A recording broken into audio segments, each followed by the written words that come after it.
Hello, everyone. Welcome to our usual Sunday afternoon kitchen table talk. With me, as usual, is the panel. Welcome everybody. It's nice to see you all. And today, well, there's lots of crazy things going on. It's been a while since we've chatted, so things have not changed, but there's been a lot of news breaking. They're not going to tell us who the Chinese traitors are. That's weird. Jagmeet Singh wants to fight everybody. That's weird. And it nearly came to blows in the House of Commons. What else? Trudeau lost the election, but didn't really lose the election.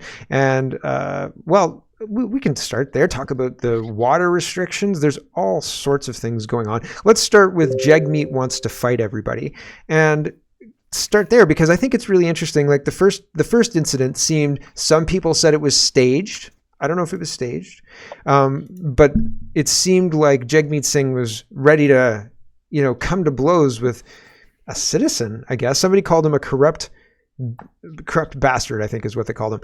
And he turned around, he said, who said that? Who said that? And he's like, did you say it? Did you say it? And everybody kind of, oh, it wasn't me. It wasn't me. Now, what would he have done if they said, yeah, I called you a corrupt bastard because that's exactly what you are? And like, would he have punched him, do you think? I don't know. Peter? Well, they were saying that the guy was a coward, whoever said it, but the guy who was in his face, he says, no, if I said I said it, I'd call you, I'd say again. I'd tell you I said it. Bastard. Yeah. And he wasn't backing away from dead meat. He just said no. Yeah, he was just being a. Yeah, I don't think that he changed his voice sounded different than whoever ended up, like whoever was the one calling it out. Was it real or fake? I mean, again, I have absolutely no idea. I couldn't call it one way or the other. But it did kind of set the stage for what happened in the House of Commons 2 days later. He had his little hissy fit with Pierre. Yeah, anyway. But apparently so. And I'd noticed that they could do this, but apparently the Speaker of the House has a mute button. So to turn off the sound being broadcast from the House of Commons, so the sound clips don't get out, they've now taken to having the Speaker muting things. So apparently Jagmeet Singh had come down to the rail and was like yelling at Polyev and saying like, we should take this outside, and like I could come over there and be violent with you. And like, I'm just looking at it on one side. Just the only people that were caught on camera, interestingly enough, were Polyev, the leadership of the Conservatives, Polyev, Scheer, and then another MP, and I can't remember his name right now. But they were saying... Scheer's still around? Scheer's one of the deputy House leaders. He's a prominent place in the... I kind of forgot because he was just so irrelevant, I'm going to be honest. No, he's one of the deputies. He's like a lieutenant in the party. Yeah. Wow. Would that altercation be reflected in Hansard? Maybe. Oh, that's a good thing to investigate. Although they've been known. I don't know a lot about. Yeah, no, it should be, but they've been known to modify. That. Hansard is the record of Parliament, right? Like it's typed record of Parliament, right? Right. Well, Rachel Thomas got into a big to-do where they changed Hansard from what do they call them? The red notes or the blue notes or something, that the initial notes that then are transcribed into Hansard. Yeah. Where what she had said was edited out. Yeah. Yeah, they did. They edited. I can't remember exactly what they edited now, frustratingly. But yeah, I remember recently they did engage in that. So that's very concerning as well. MC, thanks, Peter. Yeah, well, I have bad news, everyone. You only act like that when they've told you that you're the next PM. Like, it doesn't matter anymore. Yeah. I can do whatever I want. Yeah. I think those guys, like, I think a good thing to have said would just been to explain to him why he's a corrupt bastard, right? Sure. The Trudeau government's corrupt. You're supporting them. You're complicit. So there you go. Corrupt. Right. But the funny thing is, in all of these discussions, like Jagmeet Singh said he's going to pull the confidence and supply deal. Then one retained the seat in Quebec, right? If the electorate wanted to punish Trudeau, it seems weird for them to keep NDP in when that's completely against all the polls that we're seeing. Although in the riding, I think the polling matches up. But I'm saying nationally, Polyev is on a tear and the NDP and the Liberals are hanging on by their fingernails, barely, right? And so you would think in one of these elections that people would send a message. But the message was not that we don't they were trying to send a message saying we don't support Trudeau because nobody voted for Trudeau, but they kept NDP and they put in a position, or they put in a party that supports Trudeau. That seems very, very odd, right? Don't you think? In the same way that, all of it together seems very odd. Well, the elections and the polls are fake. I know that. Like the polls that people don't want an election, obviously yes, fake. Right? Obviously, yes. Just right. to set us up so we don't think there's going to be an election. So we don't think there's going to be an election? Yeah, well, it's to justify the continued kind of wholesale theft of everything that our production through taxes, right? Like they've got carbon tax, we've got tax on energy, we've got tax on food, et cetera, et cetera, et cetera. And their cronies are getting rich. Like look at Randy, the other Randy, right? Randy, and the other Randy Barcelona, and he's getting rich. So their people are getting rich. And so like, they don't have an incentive to, oh man, P Diddy left the meeting. We didn't even get to talking about him. So they're incentivized, and they're not incentivized to, Noel, they're not incentivized to tell the truth at all, right? Like there's no accountability. That actually reminds me of some really good news. The Mysterious Commentator brand is taking off, and I have landed a role in a BlackRock commercial. Nice. Wonderful. And before the commercial, though, I have to go for training at the spa from Zoolander. And after, I'm going on a tour of Florida golf courses. Hansel is so hot right now. Yeah, I know. He's great. I want a massage from him. Yeah. Oh, man. No. There's sometimes people are ringing doorbells, and Max came in and left, and then came in and left. So yeah, I don't know. We are being lied to with regards to the polls, and then when we get an opportunity to go to the polls, they almost manufacture up a plausible narrative, like the Bloc Québécois one. Oh yeah, right. That makes perfect sense. And then now that Jagmeet Singh, now that we've gone through the by-election, he retained his seat. The Bloc Québécois have a seat.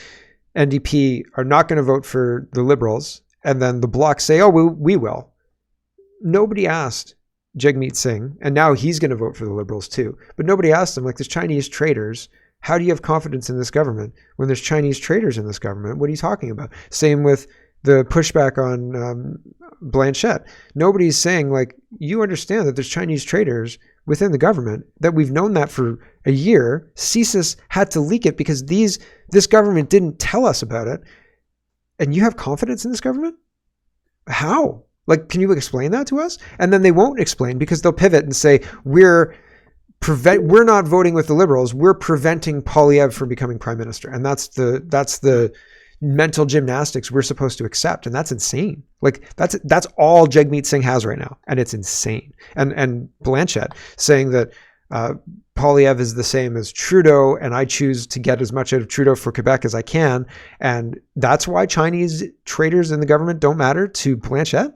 Give me a break. This is invalid. Like, it's completely and totally invalid. And I haven't seen one opinion piece about it. It's insane. It's crazy. Ryan. Thanks, MC. Hi, everyone. Hope everybody had a good summer. Yeah, man.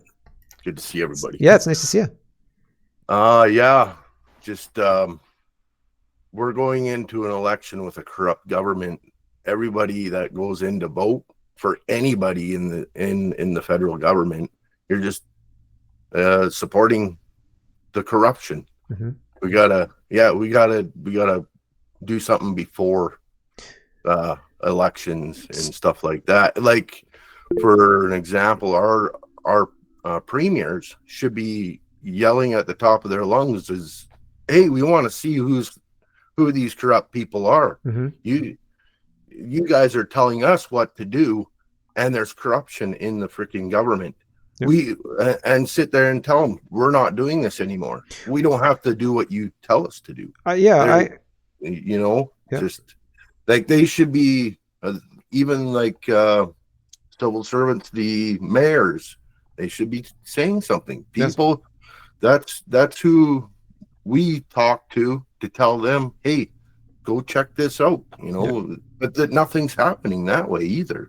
No, they're doing everything they can to create rules to remove people who have concerns about immigration, about tax dollars being sent to Ukraine, about tax dollars being used to house migrants, about how much tax dollars migrants get, illegals get, versus how much money people who've paid into the system for their entire lives get, Canada's old age pension.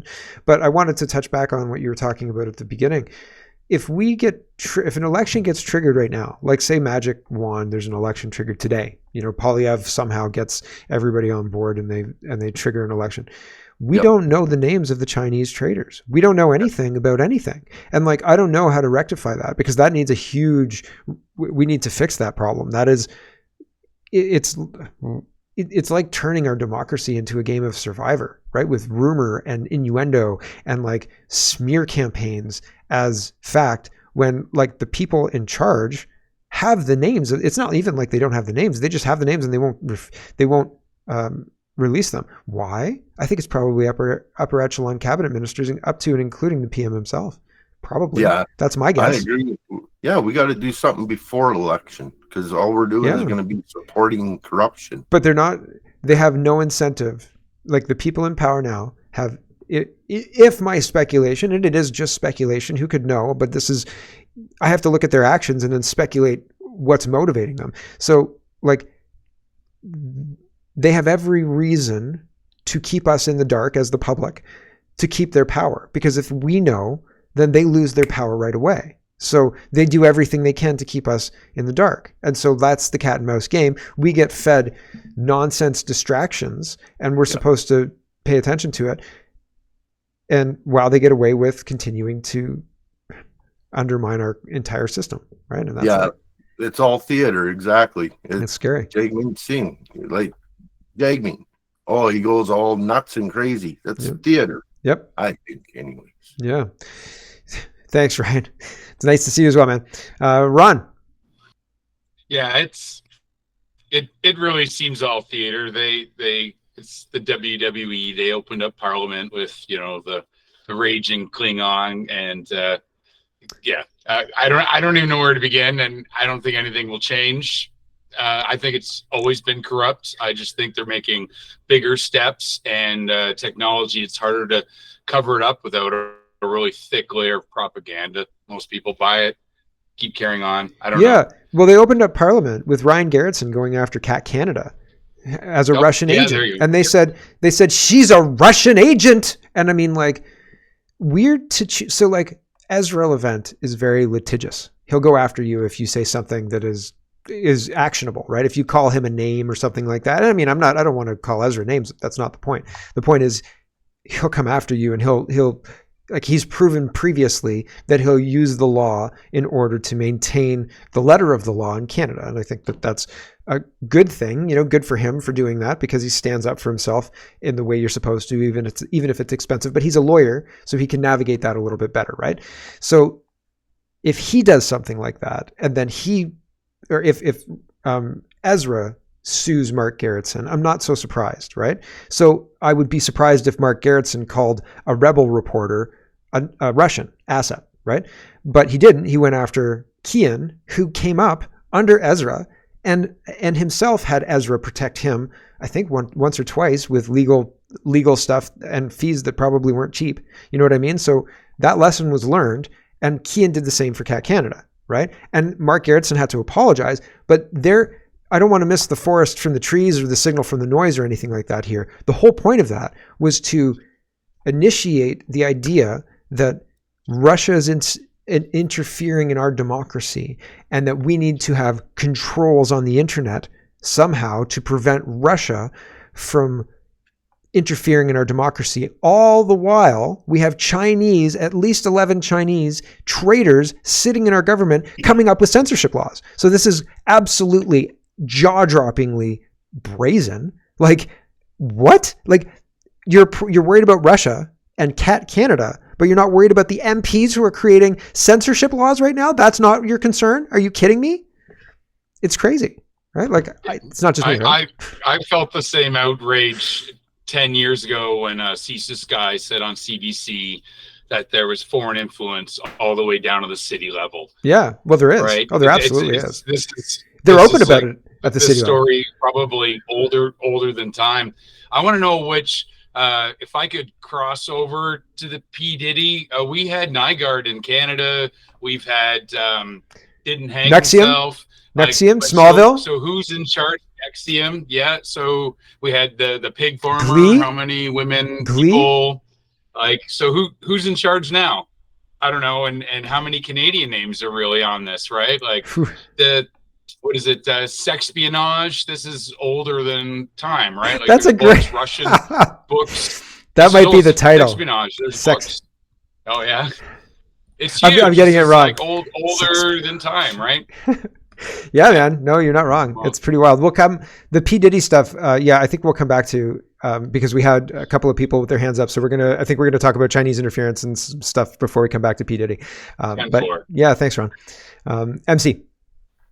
Well, why doesn't the media or any of the other parties raise the Chinese trader issue? Like, it kind of points to, actually, on the face of it, you might sometimes think China is like maybe it's almost its own faction and stuff like that. But like, they seem to be, cooperating pretty good with the, Canadian bought media right now, right? Like, yeah, right. The Chinese owned parties and the Canadian bought media all together in a big happy family. Well, I mean, also the government through NGOs seems to fund a whole lot of think tanks and other very Chinese friendly. I mean, just look at Andy Lee's timeline. You know what I mean? Like, they're the Climate Institute, and the Climate Institute produces things that justify Stephen Galbo's further spending and investment. And he sits on the climate board in China, right? So like he's investing in a bike company in China that he owns too, right? So like it's such a small little circle that if we looked at it, you might get impeached. Right? Like, at the same time, it doesn't seem to me that China is like the owner of all this. So what do you mean by China isn't the owner of all this? Because in your mind, is there a distinction between the communist China like the Chinese communists who run China and China, or is that the same? I'm thinking that as the same right now. Okay, so you think that there's somebody above the Chinese Communist Party who's pulling the string? Because I've kind of thought that it's the communists trying to get world domination. That's kind of that's kind of how I justify the whole craziness of it all. But I'd be open to other ideas too. Yeah, I think there's someone above them. Yeah, maybe. Well, I mean, yeah, I could see that. Is communism a good way to control people? Like, is communism a good way to keep a group of people under your thumb, is what I mean. Well, it seems, for a period of time. It doesn't seem stable. It seems much more stable to do what they were doing in the 90s. Like, let people have vacations and stuff. They're not real communists anymore either, right? No. But I mean, from a managing people's perspective, like I've got these lots of people here, and they give me part of their production, and they expect me to put roads together and police them and stuff. And, it would be bad if they rose up against me, right? Like, as the government, right? So like I'm kept in check because I want to continue governing these people, and they continue to give me money because I continue to, there's a mutual respect back and forth, right? So like it doesn't make a lot of sense for the government to suddenly say, you know what, F these people, right? It doesn't make a lot of sense for them to behave the way they're behaving. Well, yeah, but they don't seem to care, because one thing about that system is you experience a decline in morale and productivity because of the number of people that you have to drag away and kill or harvest organs from, or all that kind of stuff, right? Right, but what necessitates the dragging away and killing of those people?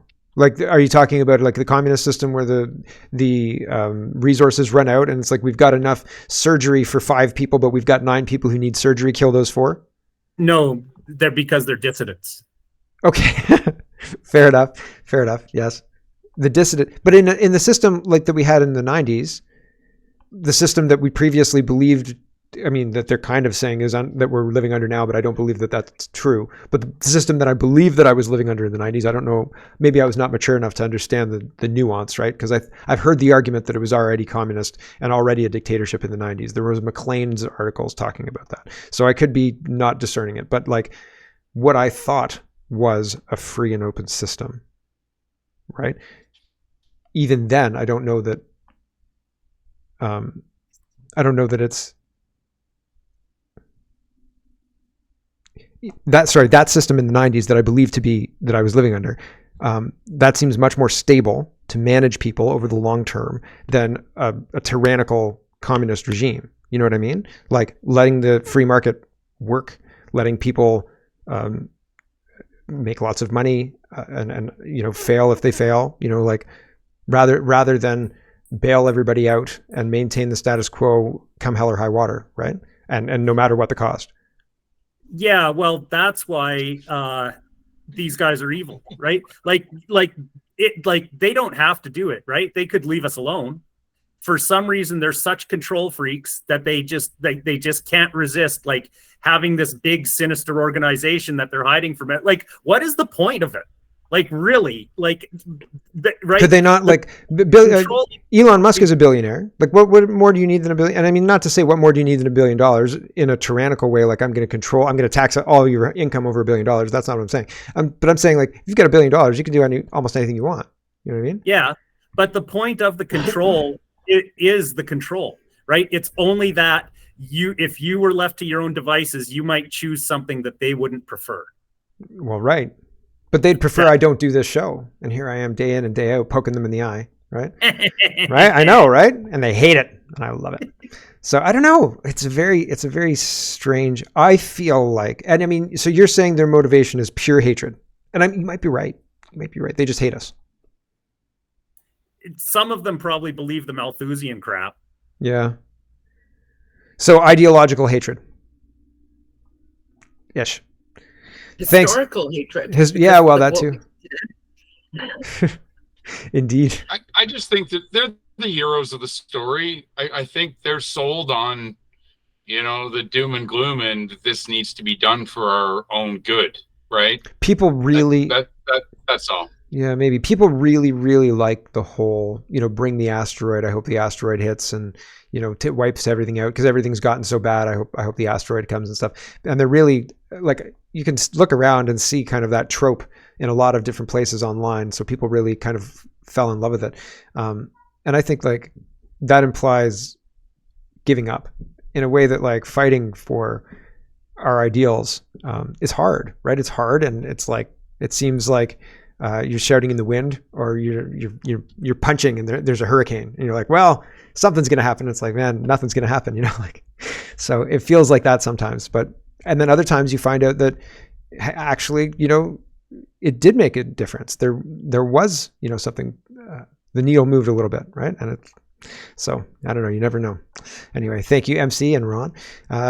P Diddy, we got P Diddy in the house. What up, man? How's jail? Thank you.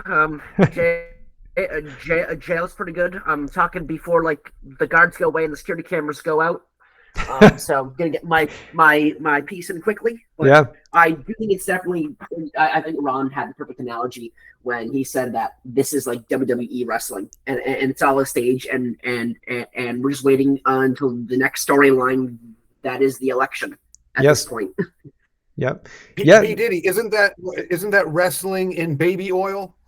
Oh yeah, it is. Yeah, it is. The guards actually hooked me up with like a lot of baby oil too. Yeah. Has anybody else? It's crazy. I also did blow up Kid Cudi's car too, which was pretty interesting to do. I wasn't sure which way that was going. Is R. Kelly okay in there? Is he your cellmate? It's not. I think so. Yeah. It's not like there weren't signs, right? That the whole music industry was corrupt all the way down, like turtles all the way down. R. Kelly did what? I Believe I Can Fly, et cetera, et cetera. Steve, we can see you, dude. I'm just making sure you know. But the P. Diddy thing, have you guys seen the images from inside the house and from some of the parties and things like that? I haven't seen the images, even though it is my house. I haven't seen the no, you haven't. You haven't scrubbed through. Not yet, eh?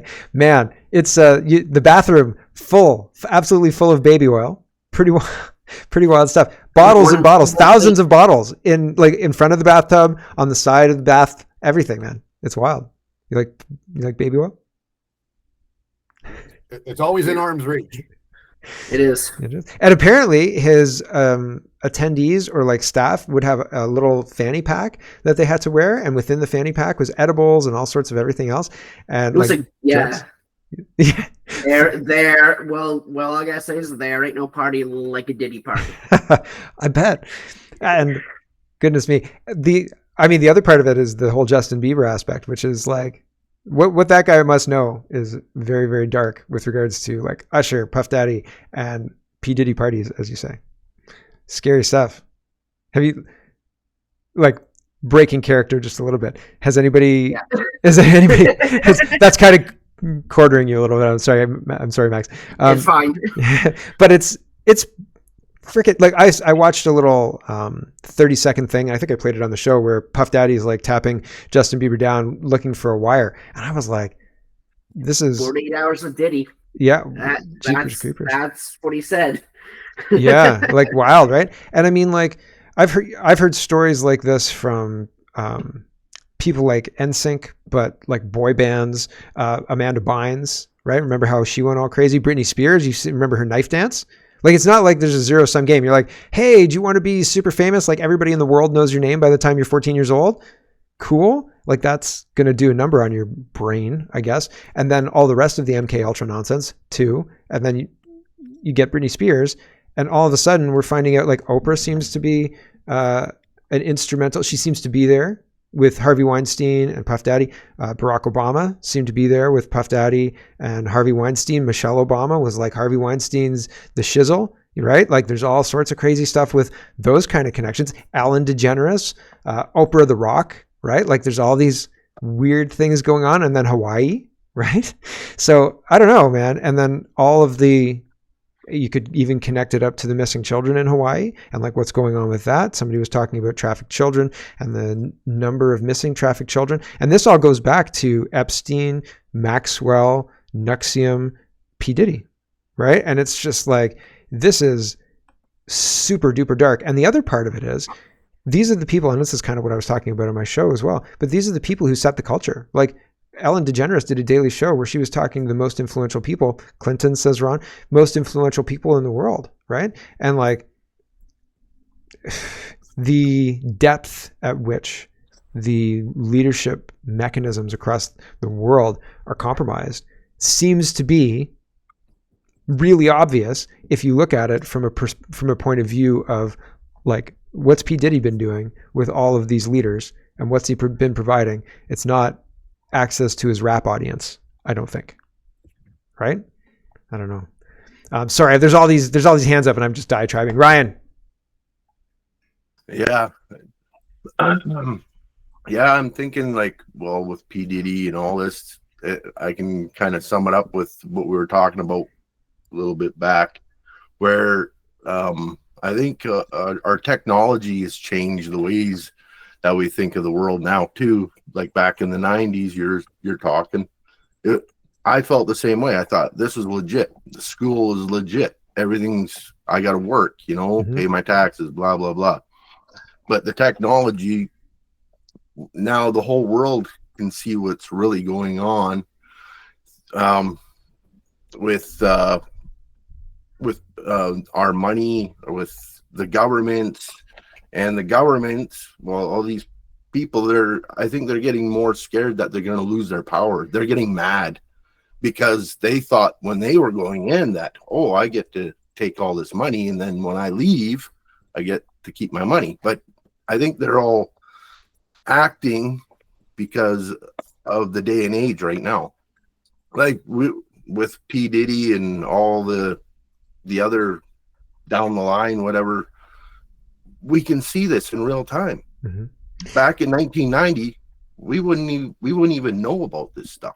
No, that's true. There's a big difference. But the funny thing is with technology too, they can make, like, with the speed of communication, they can make a presidential assassination attempt just fall out of the news cycle within 8 hours. Nobody's even talking about it. And if the victim or the targeted victim himself speaks up about it during a press event or an election campaign event, you get your assets to move them on really quick, just walking by it, right? Like, don't even talk about that assassination attempt. It's crazy. It's wild. Yeah, that's something like goldfish people, Yeah. It's done like that. So, there's an assassination. The next day, this is happening with P Diddy. The next day. Yeah. Right? And then you forget what's happening like a month ago. Yeah. Do you think our memories were as bad as they are now? Previously, like 20 years ago? Now, I can't remember. And I was an adult and I was like an adult, a 20-year-old adult, you know, a young adult, but an adult nonetheless. I don't remember if my memory was as bad then as it is now. And I mean, I didn't smoke marijuana then. I do now, and that could be a difference, could be for sure. But other people who I know who don't smoke marijuana, honestly, genuinely don't smoke marijuana, they're also like, their memories are like sieves. Like they just like, they'll walk into a room and it's like, I don't remember what the hell I was coming in here for, you know, and that happens a lot. Yep. And like, it could have happened when I was younger as well. And maybe I'm just misremembering, but I feel like our memories are worse now. And some people blame Wi-Fi. I don't know what I blame. I don't have a conclusion for it, but it's one of those things that I've noticed in myself and in other people. And like the low sperm counts across the world, that's a concerning thing that nobody seems to want to talk about, right? Yeah, so it is. KJ says it's a whole other rabbit hole. It's totally, and I don't want to derail. I'm just like, it feels like there's something going on, and I feel like it's more than the marijuana. Example. Sorry. Go ahead. Just a quick example. They gave a tribe with a tribe that didn't have internet. Yeah. Cell phones for free. Yeah. The internet, and in 2 years, they weren't growing food anymore. They were lazy. They were getting dumber. Yeah. What was their Candy Crush score like? Yeah. Probably pretty good, right? It was pretty good. Yeah. Thanks, Ryan. Ron and then MC. Ron. Yeah, I could imagine there's a ton of environmental reasons why that would happen, but honestly, I think it was more time and the information compression in our brain. We just can't recall. Like we're getting bombarded. So like even us that are paying attention, it's really hard to recall because there's so much. We're actually storing all this information, and we don't have the bandwidth, as Elon would put it, to reference it as quickly, I would think. But then there's a whole rabbit hole of environmental reasons for sure. Sugar. To go back to the P Diddy stuff, what really blows my mind is that no, my mind is so blown. I forgot. Oh no, that's the worst. No worries. What I was gonna say. Oh no. Yeah, I'll jump in if I can. I'll try and get to you super. If you put your hand up, I'm gonna jump you in so you can remind us. Okay. Sorry, Ron. I have too long today. I know. MC, it's been forever. I'm sorry, man. Well, Ron, don't worry, because Elon will give you the bandwidth. Ah, yes. Neuralink. And on a side note, well, kind of, what is the point of oiling a baby? Like, what is that stuff actually for? And why? What does it really have to do with babies? Yeah, like, babies. Is there a contest later where you try to catch the oiled up baby? Like, yes, you'd be surprised actually. My daughter had not a skin thing. It was like a scalp thing. And we like used baby oil to like fix it. But yeah, no, like baby oil is necessary for a lot of different weird baby rashes. And it's kind of a fix all because it like seals it off, like the water and because often they're drooling all the time. And like, they're just like hands wet. And it's just, babies are gross, man. So you've got to like insulate rashy areas using baby oil. And I'm sure there's other reasons for baby oil as well. And so are the babies that vain about their skin, or is it the parents? The parents. Oh. Yeah. And the nurses. The nurses try to give vaccines for it. No, I'm kidding. Oh, we've got a vaccine for that one. It's mRNA. Did you see that crazy? And I mean, like, I think this is 100% proven, but that girl who went into the hospital for like some other treatment and they're like, we need to give you 5 shots of vaccinations. And she's like, fine, do it. Like, I'm feeling sick and you need to fix me. And then like the vaccinations caused this unbelievable reaction. She's got like this unbelievable bruise on her head. Like her entire head is just one large bruise. And she's like, I'm going to sue these MFers. Like, these people are criminals, what they did to me. But like stuff like that is crazy. The parking lot of that hospital has got to be full of RVs full of lawyers. I mean, you'd hope so, right? Like somebody's like, there's going to be a payday here and a half. Like, jeepers creepers. How? But that goes to the further, like, we believe things that are not factual as fact. We believe it to the degree we'll fight with people about it. And then when something like this comes along to say, well, maybe what you believe is not true, like that these things are a net positive and they've done nothing but good and so on and so forth. Maybe it's not true. Maybe it's worth investigating more. People will look past it or not engage with it because it doesn't fit, and they can't acclimatize that, right? And they'll be like, well, maybe something else happened. And it's like, okay, justify it however you want, but like, wow, like that is like, I don't even know. There's so many things that happen, and it's like, wow, like this is real life, it seems. And wow, like, can't believe that happened. So yeah, and that's this whole reaction like that. And I haven't talked about it much because like it kind of crosses into my territory, but it also like, I can't report on every weird medical thing that happens too, right? Because it's weird, but like, it doesn't really have much to do with Canadian politics other than like they're mandating these crazy things and look at the damage done, right? Like, holy smoke. Anyway, thanks, MC. Noel. Maybe just wanted to touch on two quick topics here. The one that seemed to be like a Friday night news dump that the Bank of Canada is shelving the idea of a digital loonie. Yeah, weird, right? I feel like there's going to be an NWO loonie. Well, yeah. So what's the next thing then? All of a sudden, you've put all this time, money, and effort into figuring out how you're going to digitize everything for our finances, including our currency. Well, and now you're going to go to exactly what Marcus said, the world currency. Like the other aspect of this is, so like Interact is already partnered with, I can't remember who it is. Sending e-transfers is like a different thing than it was 5 years ago now. Like there's a whole infrastructure underpinning it. So my actual speculation about what they're doing with the digital currency is that we're already using it. Like we just didn't realize that we made the switch, but we've already made the switch, and they're just going to phase out cash as such slowly. Like as people stop using cash, then it'll just be phased out. And sure, people will have to take cash, but it's a free country. And if you don't want to take cash because you're worried about COVID, then the government's not going to do a damn thing about it, right? And so then you get people moving into gift cards and Canadian currency, Canadian digital currency. Like, do you have your bank card? You're using digital currency. There you go. I totally agree. We're on a slow roll train to finally get rid of cash, and they're monitoring more cash now. Yes, they are. Another thing that sort of came up this week that seemed to be really weird, but as of October 1st, Spain is now tracking and registering every tourist. Anybody that comes into the country, you're not going to be tracked and registered. Really? And digital ID? Well, digitally, yes, but they want everything down to your bank account number. So it's just not like your name, your gender, your address, your phone number. They want your bank account number too. That's concerning. So that's a little crazy. But again, the other thing I sort of want to touch on too is the Americans didn't sign off on the UK proposal to help launch those Storm Shadow long-range missiles into Russia. So we possibly had a big war averted, for another week. That's good. Yeah, I was trying to update that. Another week, no big war. Yeah, we got a little war. I was trying to update that story, and I hadn't heard anything. That's why I switched back to the "War, What's It Good For" song, because it looked like war with Russia was a Biden signature away, and it seems like that's what they wanted. So like, I thought, holy shitballs, like we should use that as the intro.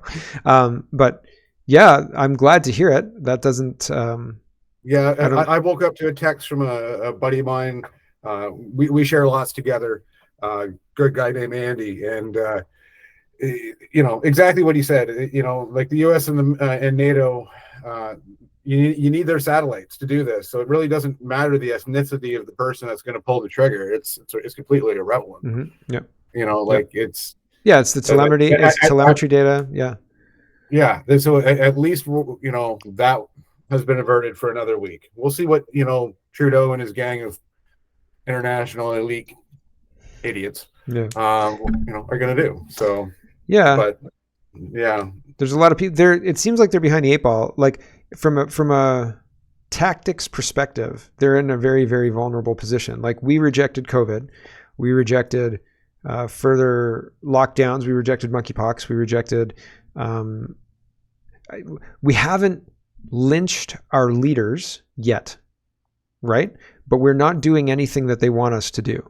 And so they're in a very weak position to pull us into climate lockdowns or anything like that. So I think the Cloward Piven strategy is one of the only things they can do and reasonably continue to get away with. But even that strategy is now being overused to the point where Justin Trudeau has to back down on it a little bit anyway. But I still don't see a short-term fix to the flooding of our country with foreigners. And apparently they're being brought in on a wait list. Like, you come in and you've got 4 years or whatever until you're hearing, like if you're an illegal or if you're here as a student and you claim refugee status, it's like 4 years down the line. And I mean, like, there's got to be a better way to deal with that than, okay, we'll deal with you in 4 years, because then you're, sorry? Pagers. Or we could just deport them. We don't have to murder them en masse or anything like that, or take off their fingers, right, with a bomb in their hand. That would just be awful. Oh, no. The pagers, it's only there so when they don't have to wait in line for 4 years. Oh, you were saying. I could have gone very dark. Okay. Thanks, Noel. MC. Well, on a completely fictional note, you have to look at this digital currency thing from the Bank of Canada's perspective. Like, here you are, you've spent all this time and money and effort working on this digital currency thing, because I saw job ads about it like 7 or 8 years ago. Yep.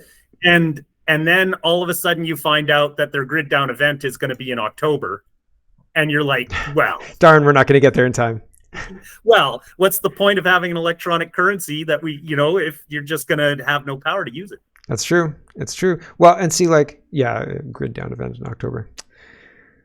So fictional. Yeah. Well, right. Exactly. So like that, on the one side of things, if they're going to lose control anyway, because Trump takes over, they might as well not let Trump take over officially and bring down everything, and then just hopefully rule over the ashes that society has after 10 or 15 years of civil war, sorting all the rest of this out without power. Yeah, well, and if they get to certain parts of the North America, they'll have to deal with like mysterious warlords or people like that. Maybe send them geese. Yeah, we wouldn't starve in Canada. We would just harvest the Canadian geese. Thank goodness for the Canadian geese and their robust numbers. Canadians didn't starve. It is quite concerning. They really, I think maybe people might be underestimating how serious they are about derailing Trump, because they really do keep trying to kill him, like with real guns and things. And nobody seems to be stopping that. Even Trump doesn't really seem to be stopping it. He's like, I'm going to go do another rally, and I'm going to go golfing after the rally, and I'm just going to walk on the side of the freeway here by myself. I'll meet you guys there. Don't worry about it. Right? Like, and so it's weird. It's weird to watch. When, in his defense, though, Trump would never get into a van of strangers with candy. No, that's true. He wouldn't. It's very, very true. There's all sorts of crazy stories about Trump. Like, I read one story about, he was in 1991 on the way to a Paula Abdul concert. They were driving in his stretch limousine with two friends, like it was him and his date, and I don't think it was Melania, it was some other woman, and then two other couples. They were going to the Paula Abdul concert, and he sees a mugging happening, and it was a guy hitting another guy with a bat. He tells the driver to pull over. He gets out, and I guess the guy with the bat recognized him, and he said, "Oh, Mr. Trump, I wasn't doing anything wrong." And Trump said, like, "Yeah, you're hitting the guy with the bat. Like, you're the one doing something wrong. You got to stop this thing." And the guy ran away. And so, like, and then Trump was interviewed about it. He's like, "Oh, I'm surprised you heard about it. It wasn't anything. I didn't do anything." It's pretty crazy, right? And another time, his limousine had broken down, and a car just stopped. It was a woman and a man, just nondescript, whoever, random people. They just stopped, and they helped him out, got him where he needed to be. They changed the tire for him, like he was a mechanic or something like that. He was just a regular guy, right? Changed the tire for them, said, "I can get you on your way, no problem. See you later." And then he paid off their mortgage the next day. Like, there was I heard that same story about Bill Gates. Really? Okay, so maybe that's not true. I believe I've read that story about Trump more than once, but I mean, it could be fake news. I don't know. Maybe it happened to both of them. It could have. I mean, it wouldn't be much, right? Like $150,000, like at the time, and you know what I mean? $150,000 is an expensive house. Trump's a billionaire, so who knows, right? Because there used to be that houses weren't worth $1 million at a, if you had a run of the mill random house in a neighborhood in New Jersey or in a neighborhood in Long Island, New York, or something like that, probably $200,000 would be a lot of money, for a nice 3-bedroom, 4-bedroom house, right? So yeah. Anyway, it could have happened to both Gates and Trump. Who knows? Although I don't believe Gates is a good person at all. No, and maybe Trump is. Pyramids. Sorry. And Trump built the pyramids. Does Trump Taj Mahal count? You mean the pyramid in Las Vegas? No, in Egypt. Is that proven? I don't think so. No, that's probably fictional. Yeah. I mean, if you count like Trump Tower as a pyramid, I guess he did have that built. Well, the pyramids have that shape because they're supposed to withstand a lot of weight of snow and ice and things like that for a long period of time. That's why they last and they're so long. But that's a whole other rabbit hole. And it costs 2 bushels of grain a night to stay there. You're darn right. Or it did in the past. Yeah. Gold. On the top of the pyramid is a hole for Kim Jong-un to hit his hole-in-one from China, North Korea. You're not wrong, man. You're not wrong. He is an excellent golfer. I've heard everything coming out of North Korea says so. So I'm inclined to believe it. They don't lie. Those North Koreans. Oh my goodness. Okay, we've got 5 minutes left. Is there anything? How about the water in Calgary? We haven't talked about the water in Calgary. Where's Bill? Yeah, where is Bill? That guy. I blame him for us not being updated about that situation. It seems. I definitely want to talk about the water gun situation with Bill. The water gun situation? Yeah, the woman that got arrested. In Ontario, in Barrie, Ontario, because of it sounds like an overzealous neighbor. It sounds. See, that's why I didn't really cover it very much because he sounds like a curmudgeon-y neighbor, and I don't know that it's going to stand up in court. But the woman. Why did the cop go along with it? How did the cop agree to this? Like assault with a weapon? It's a water gun. Yeah. It seems very. It seems pretty crazy. Yeah. Because. And she's a teacher's assistant or an educational assistant no longer. Yep. Right, because she's up on charges with a weapon, which are not. It's fictitious. Well, right. And will she be able to sue him to become made whole, right? Like sue him for damages and maybe her salary for the months that she missed, and then maybe the school board can rehire her, and maybe it can be fixed. But yeah. Oh, Ron, do you remember? Sorry. No, I just want to play advocate and say, I don't know what's in that water gun, and we don't know the situation. You're probably right, but I don't know if I got in a fight with my neighbor and she pulled out a water gun. I called the cops. No, I didn't want a water gun. I get it. It wasn't like that. The guy's a curmudgeon. Yeah, the story is the guy's a curmudgeon-y neighbor. Okay, but her and her son or daughter were coming around the side of the house playing with water guns, right, squirting each other on a hot day, and in that process, the neighbor got a squirt. Because he was mowing while he was mowing his lawn, and that caused him to call the police. Or he told the woman that wasn't appropriate because the daughter hit him by mistake, and then the mom said "grow up," and then squirted him because it was funny, and it's all stupidity. Yeah, it could have been. Yeah, it could have been. And women sometimes it's like, oh, ha ha ha, and then.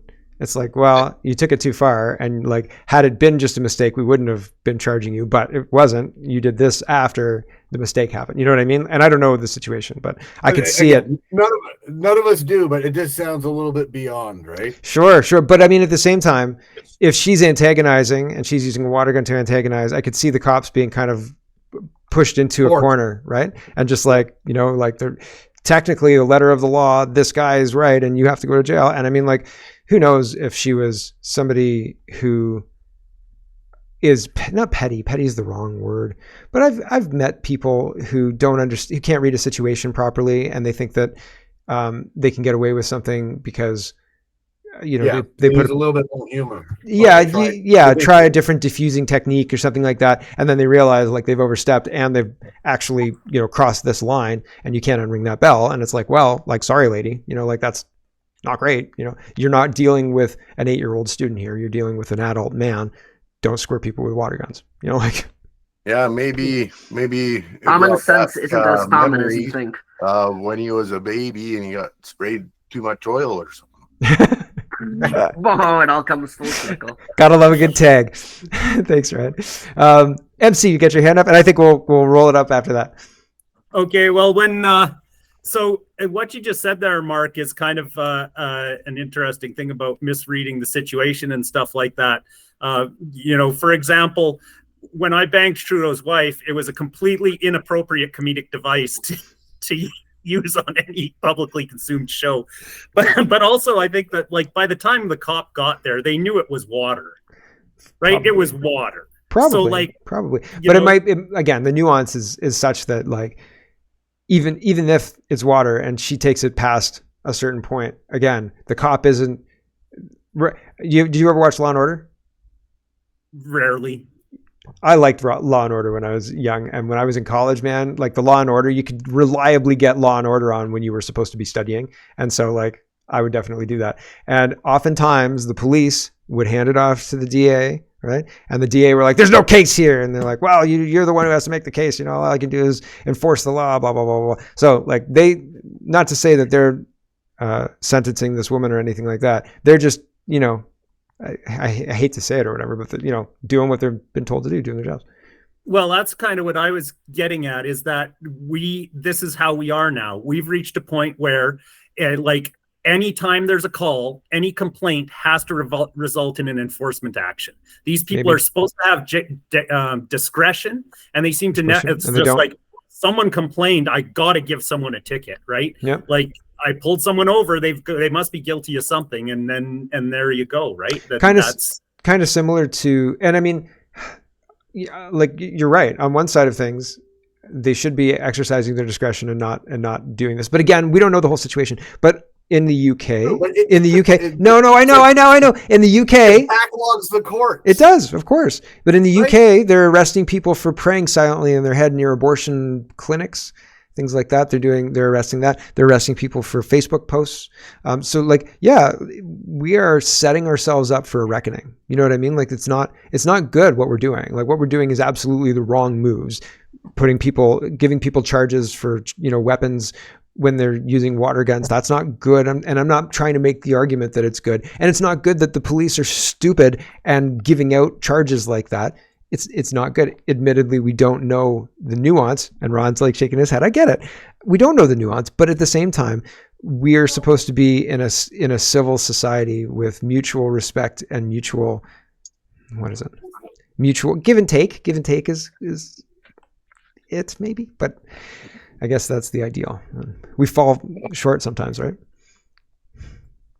Ron, do you want to say anything? You're laughing. I'm okay with that.